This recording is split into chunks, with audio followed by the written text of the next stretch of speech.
Alors, j'écoutais ce matin une énième émission sur Mitterrand, sur France Culture, justement sur la culture chez Mitterrand, et je ne pouvais pas m'empêcher de mettre en évidence dans mon esprit une dualité. Mais cette dualité, elle n'est pas maîtrisée par les gens qui font cette émission, en fin de compte. Et généralement, elle n'est pas maîtrisée. Donc on arrive à une sorte de syncrétisme où des choses qui ne sont pas censées avoir lieu en même temps, on voudrait qu'elles aient lieu en même temps. Il y a des phases, c'est comme si je voulais que l'hiver et l'été aient lieu en même temps. Et le cycle saisonnier, qui pourtant est quelque chose de bien connu, tout comme le cycle jour et nuit, eh bien quand il s'agit du fonctionnement de la société, il n'est pas là. Alors il y a bien entendu ces notions de droite et de gauche qui sont là, et qui nous rappellent effectivement qu'il y a une dualité. Mais en réalité, la gauche et la droite sont dominées par ce que j'appelle le cycle saturnien, c'est-à-dire par des paradigmes, par des climats particuliers, selon des phases de 7 ans en 7 ans. Et forcément, il y a quelque part un grand écart entre ces phases, pour quelqu'un qui essaie de surfer dessus.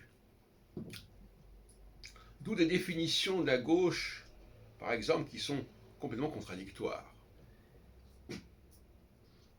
Est-ce que la gauche est multiculturaliste ou est-ce qu'elle est nationaliste?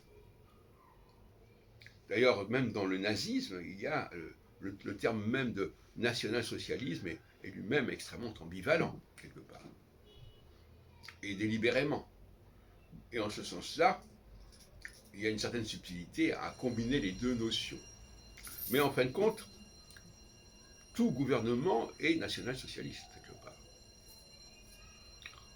Si on prend le cas de Mitterrand, il y a un socialisme, il y a l'idée d'un multiculturalisme à certains moments, mais il y a aussi l'idée d'un creuset national français, notamment à propos de l'exposition universelle de 1989.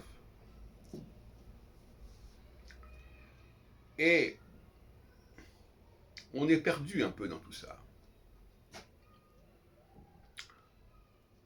Quelle est la part du colonialisme? Quelle est la part du nationalisme? Quelle est la part du multiculturalisme? Est-ce que tout ça doit être concomitant ou est-ce que c'est une forme d'alternance? Et où se situe la gauche et la droite dans tout ça?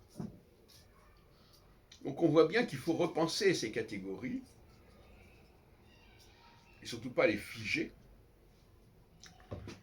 Alors je dirais les choses de la façon suivante, pour essayer de clarifier les choses. Je dirais que en phase solsticiale, il ne faut pas s'étonner à voir la résurgence d'un certain communautarisme. C'est-à-dire que chaque groupe va affirmer sa propre identité au sein d'une société. Et au sein d'une fédération, ça sera pareil. Chaque pays, chaque région, chaque province voudra affirmer son identité. Et en revanche, en phase équinoxiale, on voudra qu'il y ait une porosité entre tout cela et que tout ça fasse partie d'un seul et même ensemble.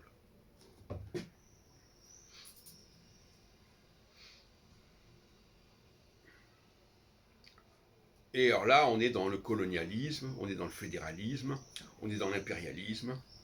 Il n'y a pas de frontières. Ça, c'est l'équinoxialité. On remet tout à plat et c'est pas structuré.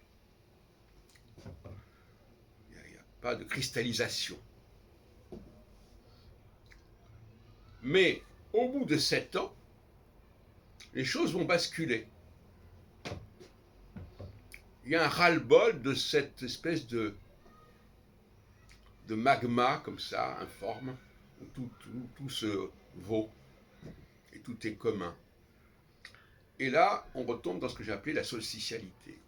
Je l'ai appelé façon de parler parce que ça correspond effectivement au passage de Saturne sur les solstices, c'est pas moi qui l'ai inventé ça. Et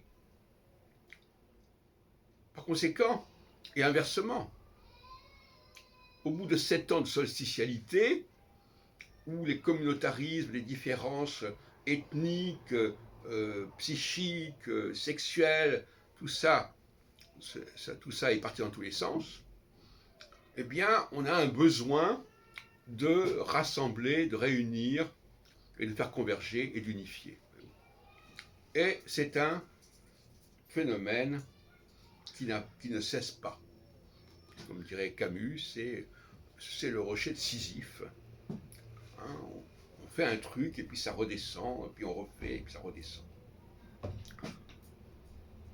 Donc, ce que je trouve regrettable, c'est qu'un tel modèle ne soit pas véritablement mis en avant pour analyser les situations. Et je pense que les discours qui ne tiennent pas compte de ce modèle vont faire long feu, hein, vont apparaître comme obsolètes et comme caduques très rapidement. Et donc, finalement, c'est ce modèle dont je suis en train de parler, que j'avais formulé en 1976, dans Clé pour l'astrologie, autour de 2 lettres, le M et le U. Le M pour multiplicité et le U pour unicité. En 1976, donc c'est un ouvrage que j'ai écrit en 1974, j'avais 26-27 ans.